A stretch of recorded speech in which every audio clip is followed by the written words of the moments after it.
Hello all, it's Jay, and I'm going to do the book confession tag. It was created by Becky at Books Reviews with Becky, and I was tagged by Jessica at Jess Book Girl TV. And I'll put a link to her version of the tag down below, which is going to be hers is much shorter than what I'm sure mine will be. Number one, what is an unpopular book opinion slash preference you have? And I was thinking, it's like, oh, am I going to list a whole bunch of books where I've kind of gotten blowback on them? But that's not really, I think, the most, everyone has a different opinion on books, and, it's perfectly okay if you disagree with me or I disagree with you. I think my perhaps unpopular opinion, I don't know if it's my unpopular opinion on this corner of BookTube, is the idea that there's a kind of a scorn for critics, for people who actually are professional book critics. You see this in actually critics, reviewers, in a lot of different mediums, whether it's movies or art or even people who are reviewing tech and stuff like that.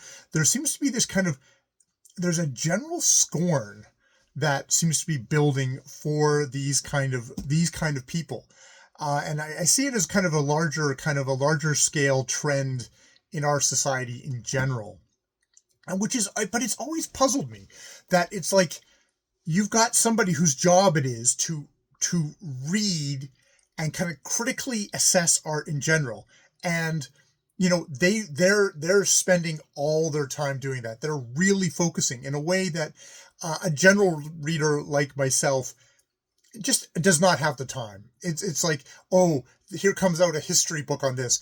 I've maybe read that history book, but I haven't read the whole field, or there's an author who's come out with a book, and I haven't read all the different kinds of science fiction or fantasy or literary books on that thing. Maybe there's some areas where I'm more but you hear someone who is professionally kind of employed to do that, and for some reason that gets blowback. Like this is someone who's snooty. This is someone who is yucking general people's yum, everyone who just wants to have fun, which I don't understand this. I really think that having critics, having people who really drill down, who are essentially the ideal reader, should be something that should be if you're an artist, would be a gift to you as an artist writer,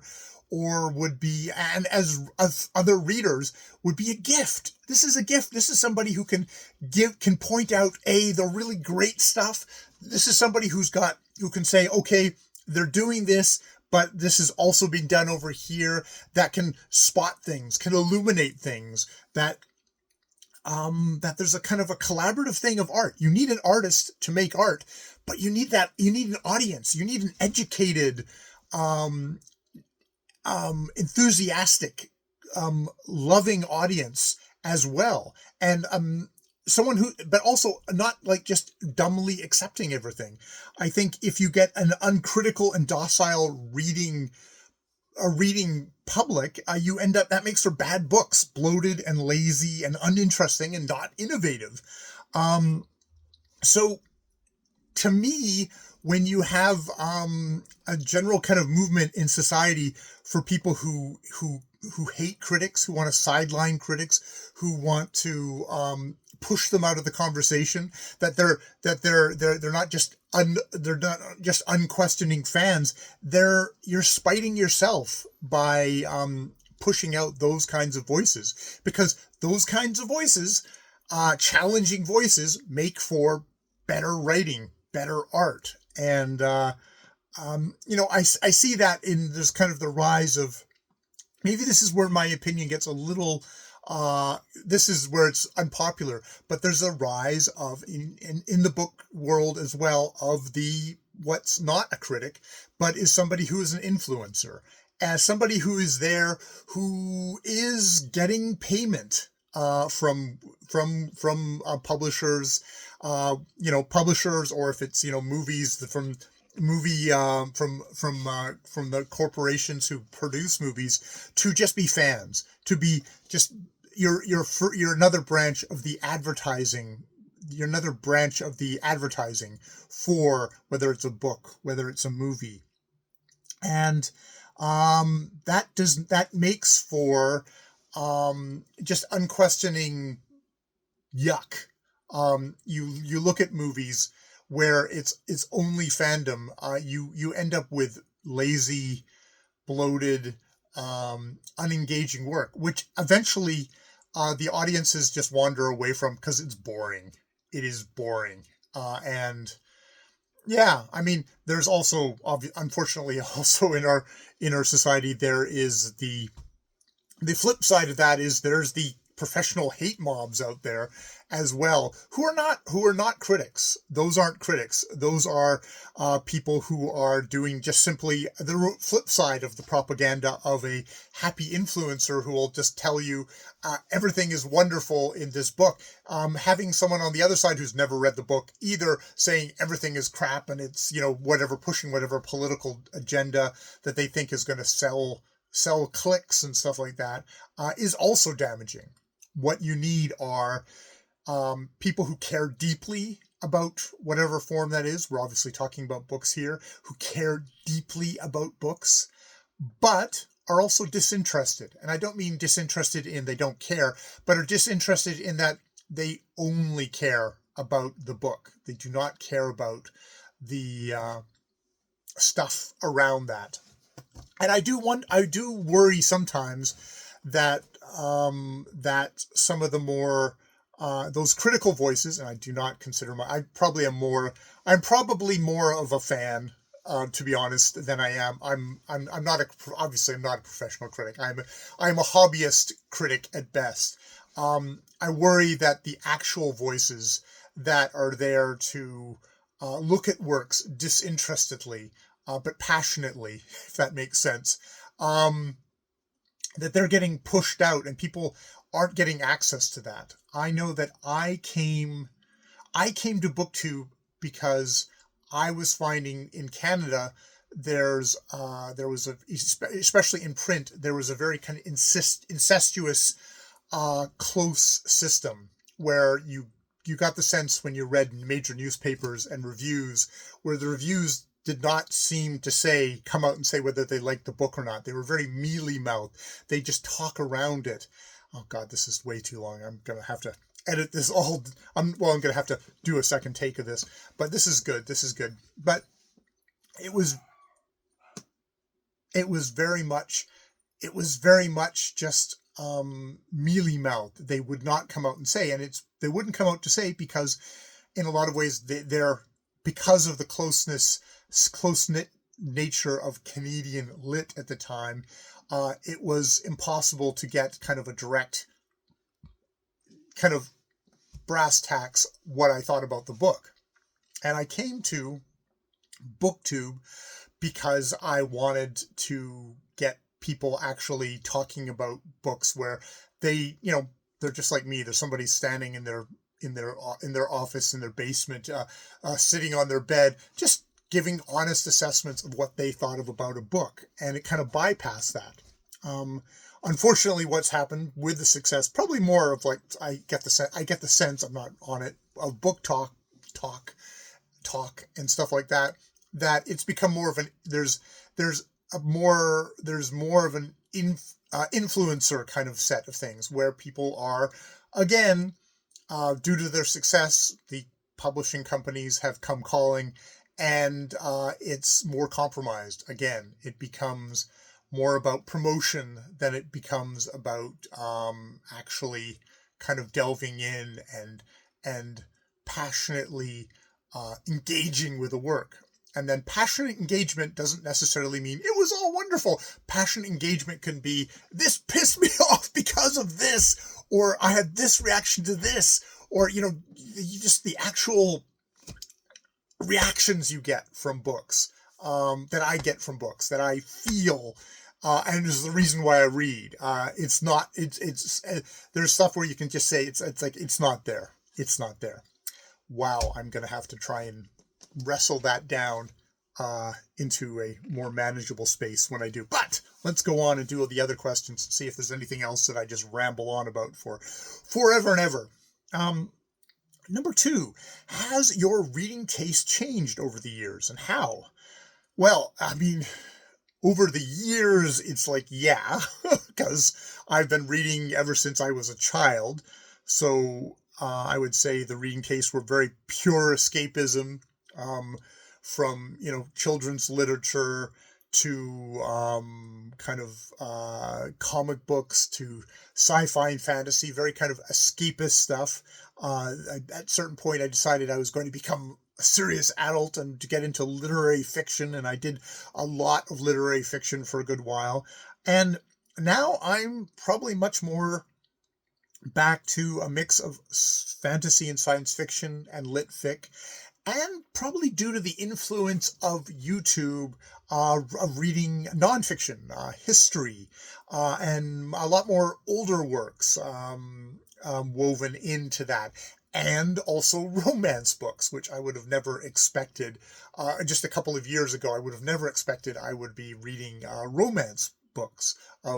So yeah, it's definitely very much changed over time. I think gotten more wide ranging than it was. I was very kind of a young guy. I was a lot more narrowly focused on certain things, and that's definitely loosened up over time and broadened. And I think that's really helped a lot. Which actually kind of goes into question number 3. What genre do you read to get out of a book slump? Which, I mean, the short question is I never have book slumps, therefore there's nothing to get out of. But I would say that I think I have a fairly healthy way of regulating my reading, where I'll maybe read stuff that's very heavy or very thick, and then I'll bop into something, and I'll bop into something lighter, or I'll switch genres. I do find that I can only read so much nonfiction, and then I have to read a made up story. I just have to read a made up story, or else I feel that itch. I'm primarily a fiction reader, of all, lit fic, or other, all, science fiction, fantasy, romance, whatever. It's primarily fiction, but I do put in the odd the history books get slid in there.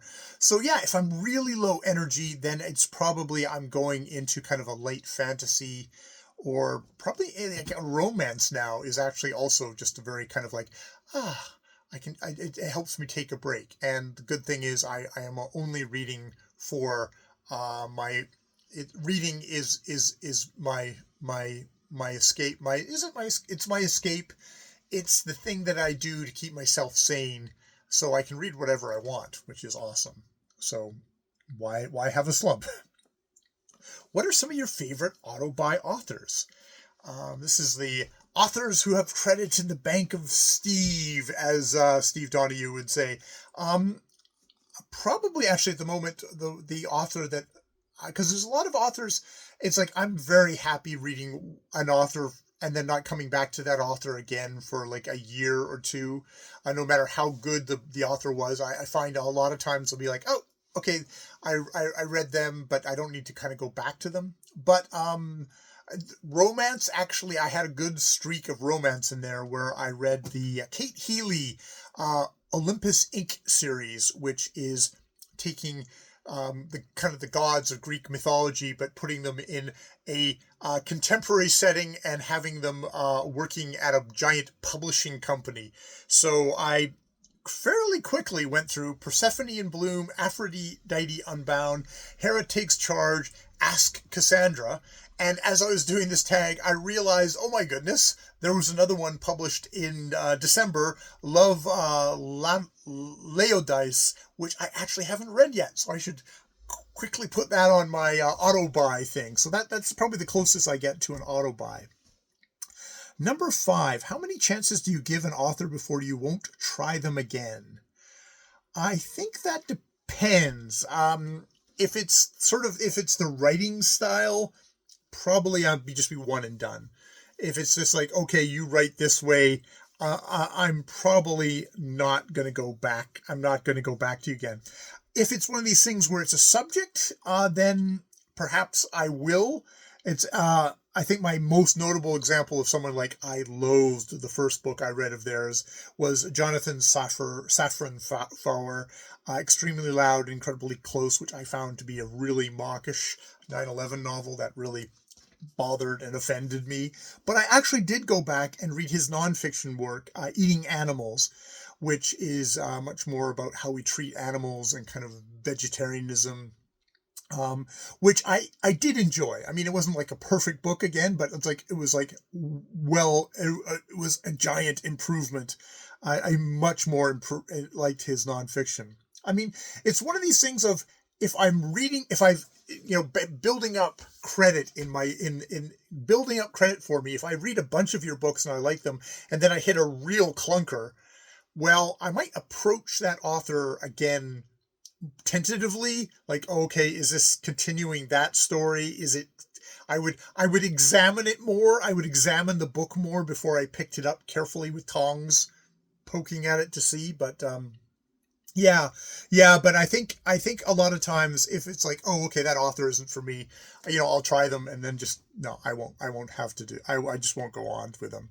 Number 6, do you have anything you like to do / listen to while you read? No, for the most part, because I'm very lucky, I live in a quiet house with a quiet spouse. I can just simply, I read without music or anything. That just distracts me. It gets my head. I do find if I'm in a super noisy, distracting environment, well, then if I can, I'll put on earbuds and I'll put on music that does not have lyrics, just to drown out that. And that's the preferable way. If I'm going to be able to read, if I'm determined to read, that is probably the way I would be able to read. But that's really, I only use music if I'm trying to block out some even more annoying thing that's going on there. Number 7, how far do you read before DNFing? I think earlier in my life, that was probably like 100 pages. Now it's more like 50 to 25, perhaps. Yeah. It's definitely shortened as I've gone along. I'm not at Sean. Well, he's not Sean the Book Maniac. Oh God, I have to get the artist formerly known as Sean the Book Maniac.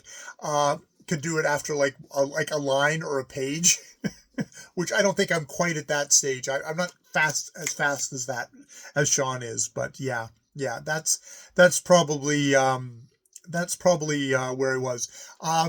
It's funny. I've just finished. This is not to humble brag, but I just finished War and Peace, and the last section of War and Peace I was kind of abysmal for me, and that would have been, if I'd encountered that at the beginning of that book, I might have gone, okay, this book isn't for me, and I might have dropped it. Luckily, it happened at the very end.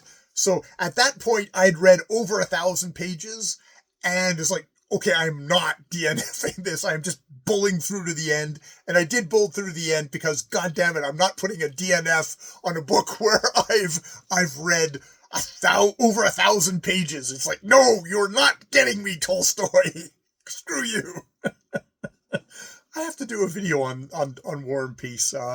It will hopefully not be War and Peace length. Number 8, do you ever find yourself making the same faces as the characters in the book?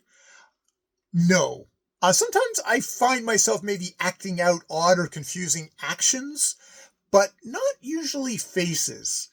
It'll be like the author will try and describe some kind of movement or some kind of like well, maybe even facial expression where they're trying to be clever and try and say something in a different way, and it's like, I don't understand what you're doing, and I'm like, how do you do that? So that's probably the only one where I'm really trying to figure it out, but isn't like that's a conscious thing. I don't think there's an involuntary. I don't think there's an involuntary. I'm mirroring the characters' facial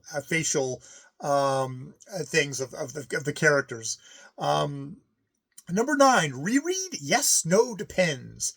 I do reread, not as much as I should or want to, due to being a very slow reader. but I do enjoy it when I do. I get another experience out of it. I get to see more in the work, and I get to meet a younger self, which is a kind of a good thing to have. It's like, oh, I really loved this author when I was young, and how do I react to him now? And wow, where was I as a person back then that I didn't notice something?